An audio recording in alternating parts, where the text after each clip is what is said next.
Strengthening and stretching exercises for the lower back can stabilize the lower spine and support the upper body. If you want to improve the stability of your lower back, here are 6 things that you can do to help get you there.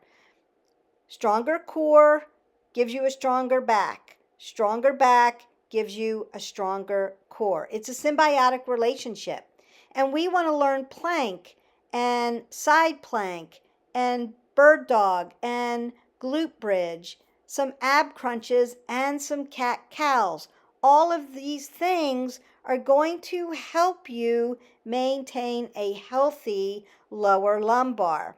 So grab your mat, grab some water, and we're going to learn these 6 things to make your quality of life a little bit better.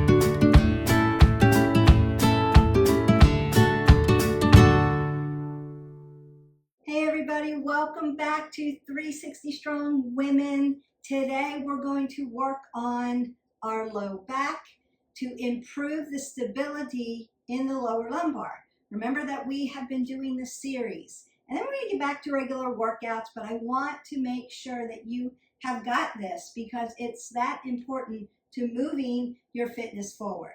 We have that kinetic chain. Our feet are stable, our ankles move.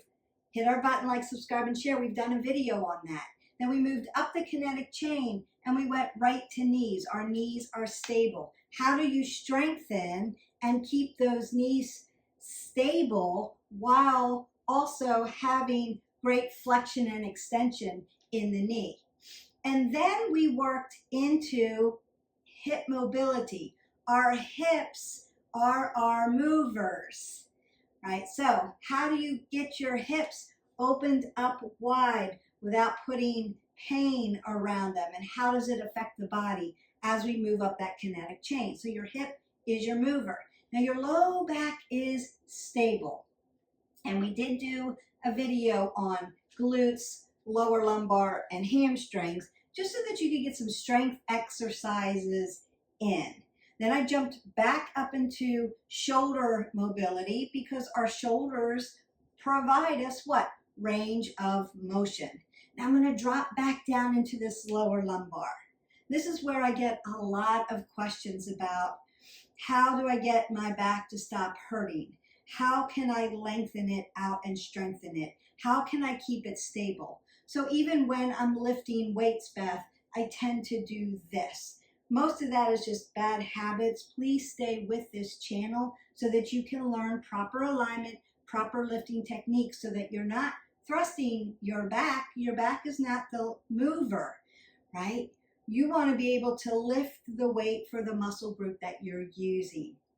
That's why we split our stance when we're doing upper body, so that we tend not to shift our hips and move that low back when we're trying to lift something up, and it keeps our back a little bit more stable and a little safer because I'm not there to spot you.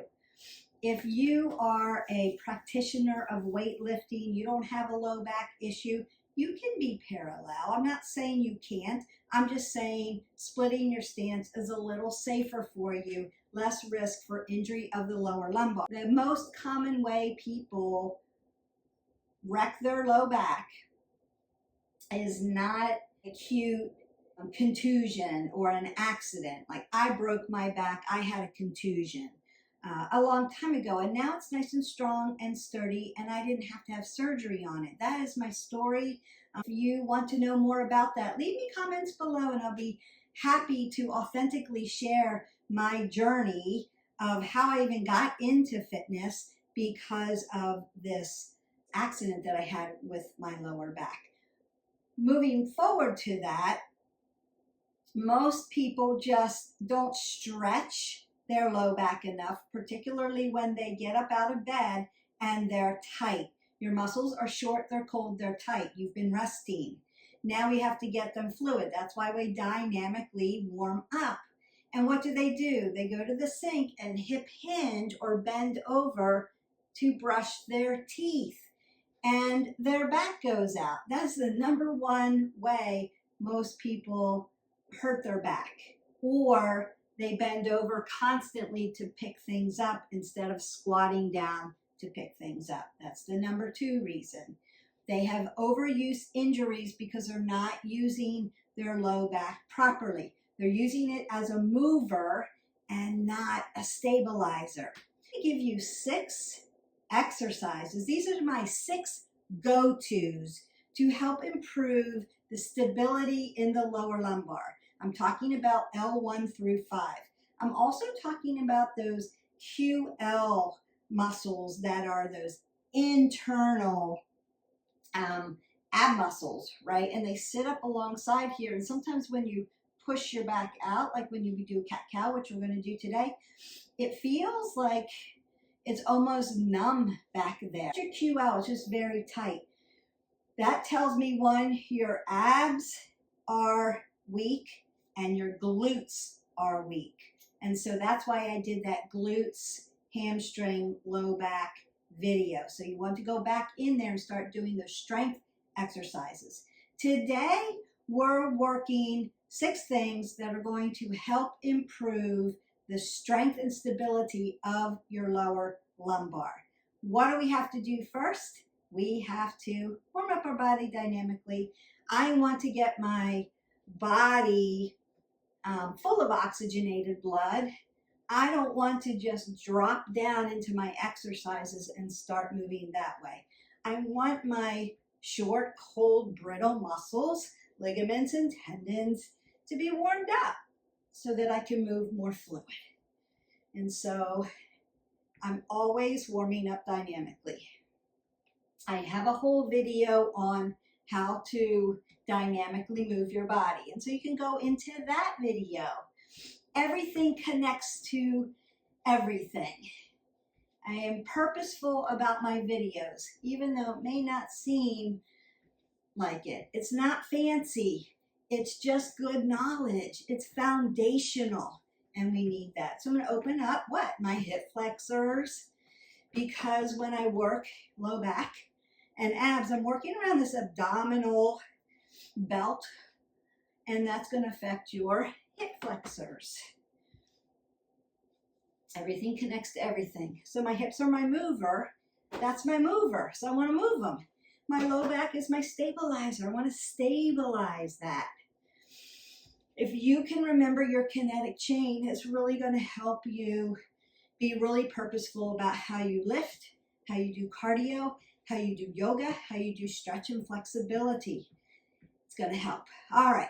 So I'm going to twist out my spine because I want to start to get movement in my spinal column. And that's going to help loosen up my QL and my lower lumbar, my thoracic spine, and my cervical spine is staying what? Neutral. It's always going to be a stabilizer. It's always going to be neutral. I'm not throwing my neck around.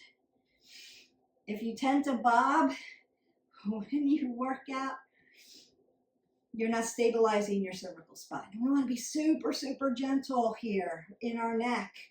We have 7 little vertebrae up there holding up the heaviest part of our body, our head. All right, it's like a little bowling ball sitting on top of 7 little vertebrae, if that makes sense.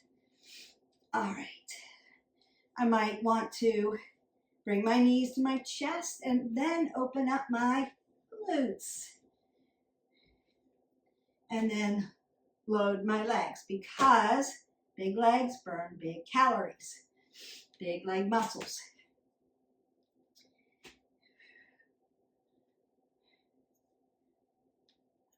I might come side to side. Are we doing legs today? No. But I want oxygen in my body, going from head to toe. I want my heart pumping that oxygenated blood all the way to all my peripherals so that I feel good. I don't get cramping. I've got oxygen in the body. And my body feels warm and fluid. I want it to feel fluid so I can do these movements. All right, so we're going to come down to the mat. All you need is a mat. I'm going to teach you what to do and then let you do this. This would be especially if you have a lower back issue. You can do some modifications to start. You can start very small, 10 seconds at a time if you need to. Work up to it. You're not in a race to get there. You're working on making your body stable and strong. Move where you need to move, be stable where you need to be stable so that you can efficiently move your body. And that's the name of the game. And then it just gets healthier and healthier and healthier because you want to do it every day, at least 20 minutes minimum, move in some capacity. You want to be varied in it. That's why we have all the videos. And I've done the work for you. All you have to do is pick one, hit play. Just don't pick the same one every day. And we want to continue down the whole person wellness path. Just meet yourself where you are, I guess is what I'm saying. So we're going to come down to the mat. Not going to get off on any kind of tangents today, I promise. The last couple videos I was very chatty and I thought, maybe I should not be so chatty. But leave me comments below if you need more directives on how to get into these positions. I can help you. There are some tutorials. So these are the 6 things that I do and I did to get my back healthy. The number one thing that you can do to help a low back issue is plank. Perfect plank, but plank. You don't have to hold it long. You're working up to a minute before you start to move in plank. And I've talked about this. I do have a tutorial on planks and push-ups in our movement playlist, so you can go in there and check that out. But plank is going to be the number one static movement that you can do for a healthy back. And so we're going to start there. I'm going to do a low plank, and then I'm going to do a high plank, and then we're going to do a side plank. Low plank. Remember that my butt's not here. It's here. Pull the pit of your belly in and up, and then we don't hold our breath. We keep breathing. I'm going to neutralize my neck, and I'm going to breathe. Breathe in, breathe out. Let your abs pull to your spine and your spine pull to your abs. You're getting everything nice and strong. Then you can put your knees down. Now, if you need to, you can take a little child's pose. That's going to start to elongate all the way through the spinal column, and that feels really good. I would say child's pose is a beginning integrative move to lengthen your spine, and then a cool down static stretch. I love child's pose. It's one of my favorites, and ragdoll's one of my favorites. We're not really doing that today. I'm just showing you. Plank is number one. Now we're going to go to high plank and then side plank. Remember that I'm not dumping into my wrist flexors and extensors. I got my yogi fingers going on, and I'm light and tight in my shoulders, so I don't feel the pressure in my shoulders. I'm pulling the pit of the belly in and up, not raising the butt into the air, no flexion in the back, nice and flat. And again, not holding my breath, breathing, squeezing everything in. And then again, you can come down. You can move from low plank to high plank to low plank to high plank. That would be a mover. So if you're already at plank all the time, I can do it for a minute. You should be moving and sequencing. All right, next one, side plank. Have your knee down. you can be here. If you have to have, or split stance, you can be there, or you can stack it up. You can be on your forearms if you need to. You don't have to, but pull the pit of your belly in and up. Notice my neck is still in a neutral position. My abs are tucked in, and I'm breathing. I'm not loading everything into my wrist flexor and extensor. I'm pulling everything really up tight, really long and lean, squeezing everything in, making my body tall and making my body long. And that's going to help me be able to stay on my side without it feeling like I'm dumping everything into my shoulder. And remember, we do our shoulder mobility work, go into that playlist and find that shoulder work. Keep these shoulders nice and happy. You won't feel it like it's dumping. All right, other side, because we have right side, left side. Well, are they going to be balanced? Probably not. Biomechanical imbalances are normal. Don't worry about it. Just be aware of it. Super aware.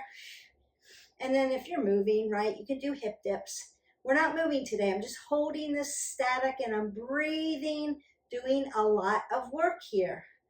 Shoulders and hips are in alignment, and then we come down. So I just put my foot down and then I come up out of that really gently so I don't fall into it. I don't want to fall onto my deltoid and hurt myself. And so plank number 1. We did side plank because we went ahead and did that. That would be 2. So I'm working from plank to side plank. Now you could do a sequence if you wanted. Low plank, high plank, side plank, high plank, low plank. You could do it that way if you need a mover. The next one is going to be bird dog, also called 2-point bridge. I want to roll this back so it's a balance, prone plank work. And you can do variations of this, but today we're just going to set it up. You want your hips hip width, right? Your knees hip width, so 2 fists between your knees set you up. You want your hip in alignment with your knee stacked. And then I want my elbow, my wrist, my elbow, and my shoulder to be in one long line. I'm using my yogi fingers, so I'm not pushing everything into my wrist flexors, and I want my softness in those joints, so I have oxygen coming through. Then I'm going to take one arm up here, one opposite leg back. Turn that pinky toe down so that I stack my hip, stack my shoulders over my mat. And all I'm going to do is hold it for 30 seconds on one side, then we'll do the other. You could switch if you wanted. So if this is hard for you, you could bring it down, switch if you wanted to start. So apple under the chin, pull the pit of the belly in and up, stack your shoulders, breathe in and out. You're breathing here.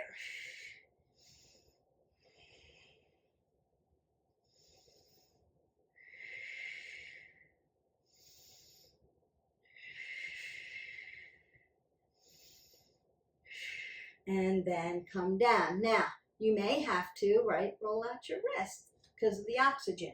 Just get it pushing through. And then we go to the other side.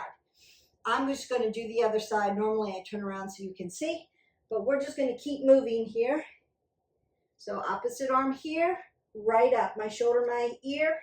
Turn that opposite toe, lift the body up, and we are working.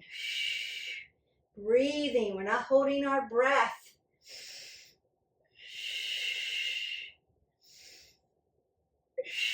Pull the pit of your belly in towards your spine towards your belly. Like you're squeezing them together, and then release. And then you can work out your wrist flexors, extensors, do lion's paw, all that good stuff.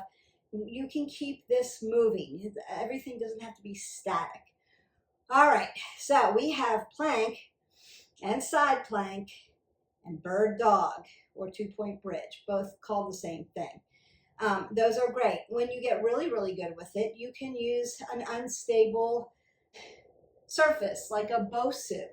You get on the Bosu and do those three things, and it makes it a little bit harder because you're on an unstable surface. All right, the next one is going to be cat-cow. And that's more of a dynamic stretch, but it's so good for your back. So it puts flexion and extension into the back, and we want that. So I'm going to make a tabletop just like I would do bird dog. Now, I have my toes in a toe stand. You don't necessarily have to be in a toe stand. It does stretch out the bottom of your feet. You can be in pada bandha and have the tops of your feet down. You can pick that one, whatever one's more comfortable for your toes. I still want your hips in alignment, stacked over with your knees and that wrist, elbow, and shoulder. I'm going to roll my shoulders back. I want to stack that scapulae and then put that apple under my chin. So I'm not dumping my shoulders or dumping my head below my heart. And then I'm going to soften that belly, take some flexion. And then as I exhale out, I want to put extension, like I'm pushing my back towards the ceiling. You're going to feel that in the low back and the QL, and let that stretch all the way up. Breathe in, fill all the way up. Put that nice flexion in there. Get that spine moving, and then exhale that out. Push, push, push, push, push. Really stretch those lower lumbar. Inhale. Practice breathing all that in, then exhale. Inhale, exhale. Inhale, and then one more time. Exhale that all away. Beautiful. And then you can roll your shoulders back, and then we take a supine position. So all of those were prone or right side, left side. So side plank, right side, left side, different planes of motion. Cat, cow, plank, high plank, bird dog, all done in a prone position. So that also works heart, right? Your heart goes down to gravity. You're not doing it in a cardio format. However, you're still doing a lot of work. All right, we're getting there. We have 3 more left. 2 of them are crunches, so to speak, and then one of them is a pelvic tilt, or what we call bridge. And I'm going to tap down, tap up, because I want to make sure that you're dynamically squeezing your low back. It's really going to help you. So what I want to do is take my bridge position. I'm going to bend my knees, lay down in my supine position, stack my shoulders. It's called a shoulder shelf. So I'm stacking them under. And then I want to lift my glutes up off the ground and squeeze my abs to my spine. Now you can spot yourself and keep this here if you need to. Apple under the chin, looking straight up. You could, if you need to, put hands up in the air. And then all I want to do is inhale, tap down, exhale, tap up. Inhale, tap down, exhale, tap up. Inhale, tap down, exhale, tap up. Really squeeze it. Inhale, exhale, squeeze. I'm squeezing my glutes. I'm squeezing my abs to my spine. I'm stretching that low back. I'm squeezing my legs towards each other. And you can put a yoga block between your knees or a bender ball between your knees to help you stay there. And then drop down. Now notice that my knee and my ankle are stacked. I need them there. All right, that feels good. Last 2. So the first one leg's going to come out straight.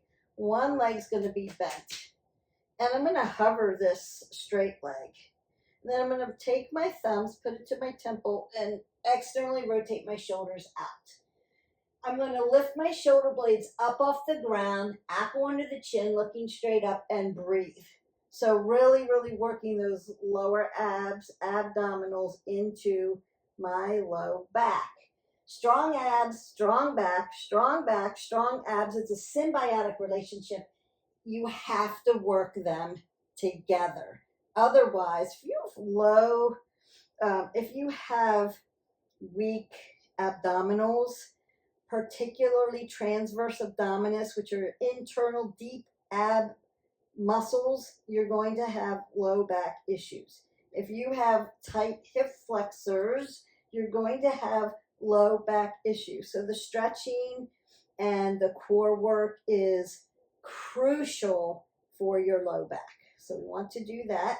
And then I'm going to turn this on, hover that leg, lift up and breathe, and inhale and exhale. Inhale and exhale. Now you could tap down and then lift back up and hold it, or you can hold it for this whole 30 seconds. Everything should be tight. Everything should be shaking. Breathe in and out.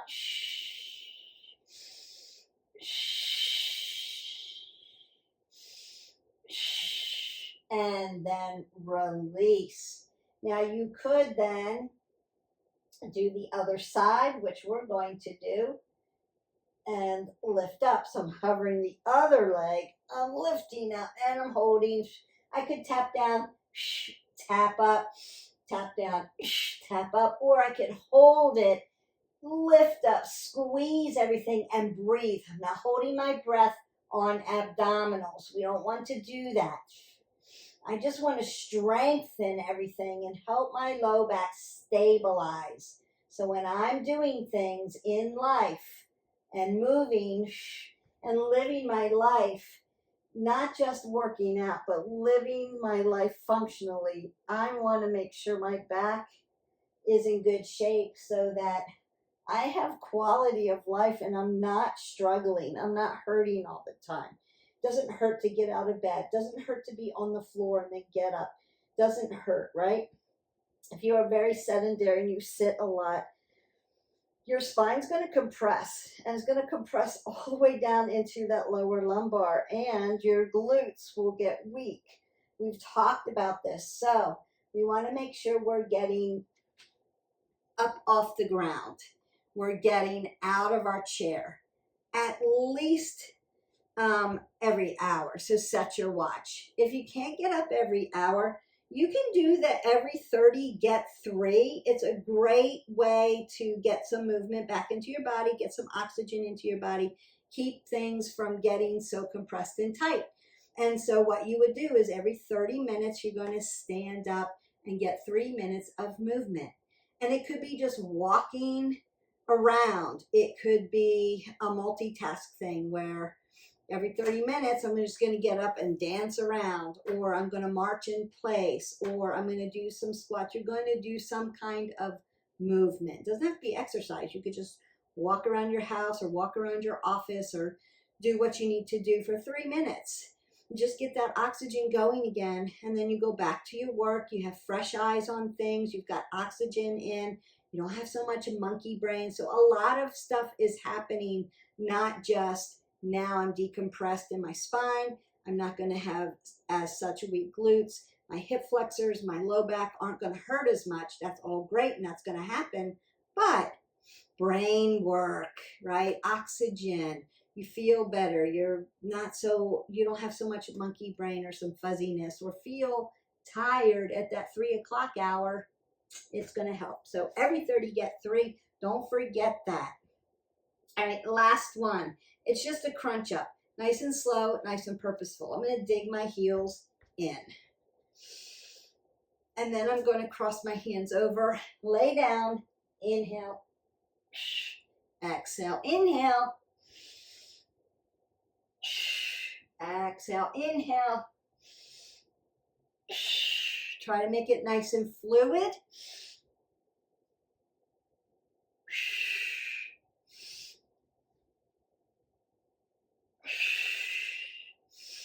Not holding my breath. Exhale there. Woo! And then I'm done. So that was just 30 seconds. It doesn't take that long. We haven't taken up that much time. So we did 3 to 4 minutes of dynamic warm up, and then we'll go right to it. Plank, side plank, 2-point bridge, cat-cow, flip yourself over, do those pelvic tilts or those bridges.